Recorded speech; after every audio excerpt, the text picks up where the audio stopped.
बुद्ध के संग सबके लिए खुले रहते थे। सब उनके शिष्य बनना चाहते थे। कुछ लोगों को तो बुद्ध सीधे अपने संग में शामिल कर लेते थे, तो कुछ को कहते थे तुम एक दिन रात के लिए शमशान में जाकर रहो। इसी प्रकार एक व्यक्ति बुद्ध के पास आया और कहा, मुझे आप अपना शिष्य बनाएं। बुद्ध ने उस व्यक्ति से कहा, तुम्हें मेरा शिष्य बनने के लिए एक दिन पूरा शमशान में बिताना होगा और तुम वहां जो कुछ भी सीखोगे मुझे आकर बताना। उसके बाद ही तुम संघ में शामिल हो पाओगे। वह व्यक्ति ये सुन घबरा गया। उसने बुद्ध से कहा, दिन में तो ठीक है, लेकिन रात में शमशान में रहना खतरनाक है। बुद्ध ने कहा, कैसा खतरा? व्यक्ति ने कहा, वहां भूत प्रेत होंगे, वो मुझे पकड़ लेंगे। बुद्ध ने कहा, क्या तुमने भूत प्रेत देखे हैं? व्यक्ति ने कहा, नहीं, पर मैंने सुना है और कुछ लोगों को देखा है जिसमें भूत आ जाते हैं। वो अजीब अजीब हरकत करते हैं। तब बुद्ध ने कहा, तो तुम्हारे पास ये सुनहरा अवसर है जानने का कि भूत प्रेत होते हैं या नहीं। तुम वहां एक रात गुजारो और फिर विश्लेषण करके बताना कि भूत प्रेत होते हैं या नहीं। अगर तुम्हें वो मिल गए तो तुम उनका विश्लेषण करना कि वो कैसे होते हैं, और अगर नहीं मिले तो तुम ये भी जान जाओगे कि वो नहीं होते। तुम घबराना मत। वहां जो भी घटना होगी तुम मुझे उसे आकर बताना। व्यक्ति ने कहा, ठीक है गुरुदेव, अगर आप कहते हैं तो मैं एक पूरा दिन और रात शमशान में गुजार लूंगा। बुद्ध ने कहा, ठीक है, अभी तुम आश्रम में आराम करो और कल सुबह ही शमशान के लिए निकल जाना। बुद्ध ने अपने 4 शिष्यों को कहा कि ये व्यक्ति कल शमशान जाएगा, तुम इसके पीछे जाना और उस पर नजर रखना, उसका ध्यान रखना, पर याद रहे उसे ये बात पता ना चले कि तुम उनके पीछे गए हो। अगले दिन वो व्यक्ति बुद्ध के पास गया और बोला, जैसा आपने कहा था मैं शमशान के लिए निकल रहा हूँ। बुद्ध ने उस व्यक्ति से कहा, ठीक है, अब तुम जा सकते हो। वो व्यक्ति शमशान गया। अगले दिन वो व्यक्ति बुद्ध के पास आया। बुद्ध उसे देखकर मुस्कुराए और बोले कि तुमने एक पूरा दिन वहां गुजारा, तुमने क्या देखा और सीखा? व्यक्ति ने कहा, मैं वहां सुबह सुबह गया। कुछ देर बाद मैंने देखा कि कुछ लोग एक अर्थी लेकर आ रहे हैं। कुछ लोग सामान्य थे तो कुछ लोग बेहद खुश थे। वो कह रहे थे कि उस व्यक्ति ने अच्छे कर्म किए हैं, ये बहुत किस्मत वाला है। उस बुजुर्ग के बेटे ने अपने पिता की चिता को अग्नि दी। वो कुछ देर वहां खड़ा रहा। उसके बाद एक एक करके सब लोग जाने लगे। थोड़ी देर बाद वहां 2 और अर्थी आई, जिसमें एक अर्थी किसी अमीर व्यक्ति की थी जो बहुत सजी धजी थी। उसमें बहुत सारे लोग थे, जबकि दूसरी अर्थी किसी गरीब व्यक्ति की थी जो बेहद साधारण थी। उसमें कुछ ही लोग थे। अमीर व्यक्ति की चिता चंदन की लकड़ी पर जलाई गई, जबकि गरीब व्यक्ति की साधारण लकड़ी पर। पहले अमीर व्यक्ति की चिता को जलाया गया क्योंकि वो अमीर था, जबकि बाद में गरीब व्यक्ति की। थोड़ी देर बाद दोनों व्यक्ति की चिता को जला दिया गया। उसके बाद सभी लोग वहां से चले गए, लेकिन मैं वहीं खड़े उसे देखता रहा। बुद्ध ने कहा, तुमने उनकी चिता को देखकर क्या समझा? व्यक्ति ने कहा, बुद्ध, दोनों की चिता एक समान थी। दोनों का शरीर उस चिता में जल भी एक समान रहा था। उसके बाद दोनों उसमें जल गए।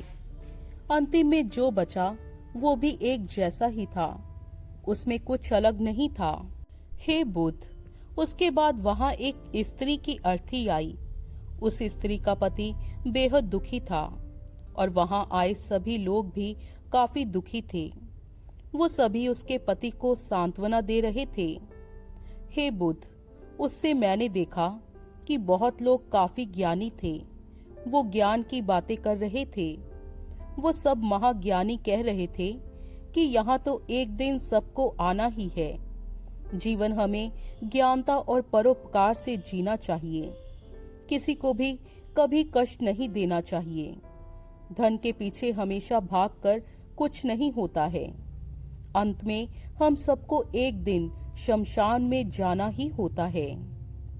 उसके बाद वहां कोई नहीं आया और मैं पूरी रात वहीं पर रहा और अगली सुबह आपके पास आ गया। बुद्ध ने पूछा, क्या तुम्हें वहां कोई भूत प्रेत दिखा? व्यक्ति ने कहा, नहीं, मुझे वहां कोई भूत प्रेत नहीं दिखा। पूरी रात में अपने आप से डरता रहा, पत्तों से डरता रहा, जानवरों की आवाजों से डरता रहा, लेकिन पूरी रात में मुझे कोई भूत प्रेत नजर नहीं आए। बुद्ध ने उस व्यक्ति से कहा, ठीक है, अब तुम जाओ और आश्रम में आराम करो। कल फिर एक दिन और रात के लिए तुम्हें शमशान में जाना होगा। वह व्यक्ति ये सुन बोला, आप कैसी बात कर रहे हैं? आपके कहने पर आज मैं पूरा दिन वहां रुका। वो समय मैंने कैसे काटा है मैं ही जानता हूँ। अब मैं दोबारा वहां नहीं जाऊंगा। बुद्ध ने कहा, देखो, जो खास चीज तुम्हें वहां जाकर मिलनी है वो तुम्हें अभी तक नहीं मिली है। तुम एक दिन और वहां रुको, तुम्हें वो अवश्य मिल जाएगी। व्यक्ति कहता है, ठीक है, मैं आपके कहने से एक बार और चला जाता हूँ। ये कहकर वो व्यक्ति आश्रम में जाकर आराम करने लगा। अगले दिन वो व्यक्ति फिर बुद्ध का आशीर्वाद लेकर वहां से शमशान के लिए चला गया। एक पूरा दिन बिताकर वो अगले दिन फिर बुद्ध के पास आया। बुद्ध ने पूछा, तो तुम्हें वो चीज मिली? व्यक्ति ने कहा, हाँ, मुझे वो मिला। बुद्ध ने पूछा, तो बताओ, तुम्हें क्या मिला वहां? व्यक्ति ने कहा, मैंने देखा कि कुछ लोग शाम को मुझे अर्थी पर लेकर आ रहे हैं। मेरे पीछे कुछ 15-20 लोग चल रहे हैं और मुझे 4 कंधों पर उठा रखा है। मेरे पिता आगे चल रहे हैं।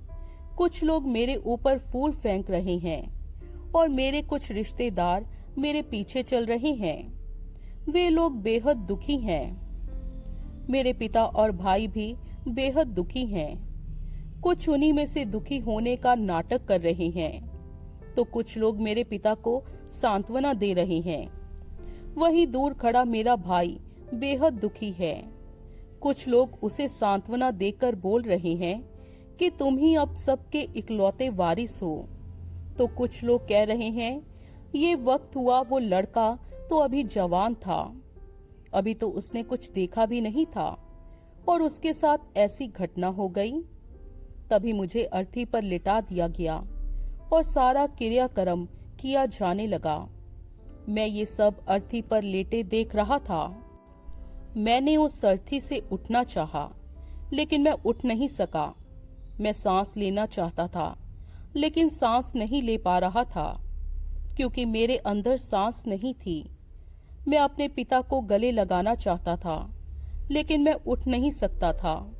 मैं अपने भाई को गले लगाना चाहता था, उसे कहना चाहता था कि तुम माता पिता का ध्यान रखना, लेकिन मैं बस लेटा देख रहा था, कुछ कर नहीं सकता था।